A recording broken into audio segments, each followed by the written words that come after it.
Hello, friends. Professor Pete here, and happy Saturday morning. Taking a little time out here before getting to the honey-do list to share some words of wisdom about wordsmithing and the problem with scripts. Now, a lot of you out there working with scripts that either the company gave you during sales training, or you've come up with on your own, or you've picked up some tips online and whatnot. But I wanted to point out to you is the problem with scripting, right?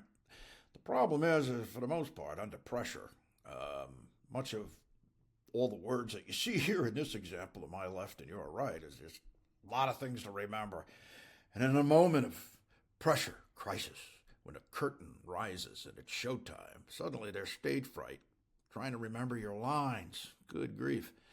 That's a lot to remember. Now, everything today is choreographed to one degree or another. Even if it's off the cuff, you first had a thought about what you were going to say off the cuff. So there is some structure to it. But one of the problems with scripting is you're trying to say too much to persuade people to, well, pay attention.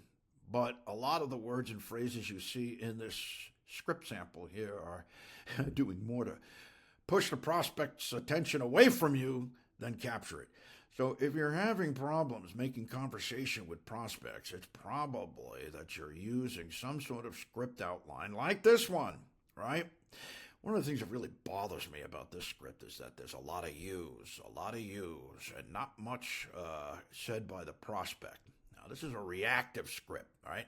So I'm going to say this, and then if the prospect says that, then I got to remember to say this, and then I got to remember what to ask after that, and then if the prospect says something, and then I got to remember what to say after that, and on and on and on, and it goes into infinity.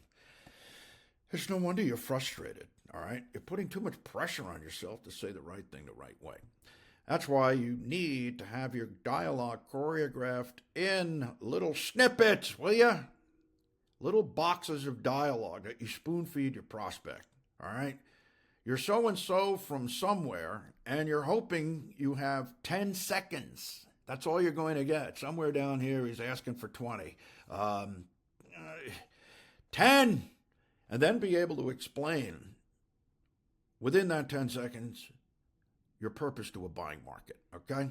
So in this case, if you're reading through this crazy script, we're in the website development business, but I'm helping small business drive more new business through their online website, okay?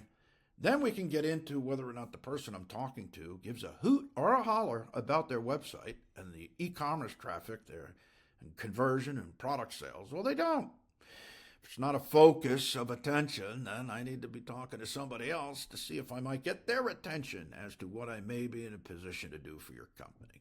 All right? Succinct. Succinct. Do not take what you're saying to prospects for granted.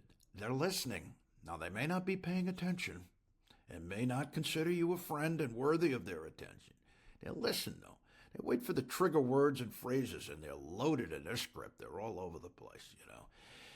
And it's just enough to make your stomach turn. You've heard these things so many times. You get calls from salespeople, right? Well, you know, when somebody tries to put the arm on you with some features and benefits and, you know, kind of trying to get you to admit you have a problem, right?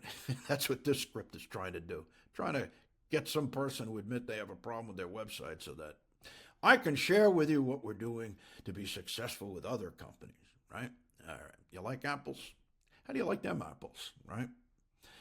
So I want you to take and give careful consideration to the mannerism of speech. People are listening, and if you say the wrong thing, but worse yet, if you sound like an amateur, you're going to get shown the door, and that's not what you're looking for. You want respect, all right? Command the respect of others through your speech pronunciation, your articulation, your use of proper English grammar and vocabulary.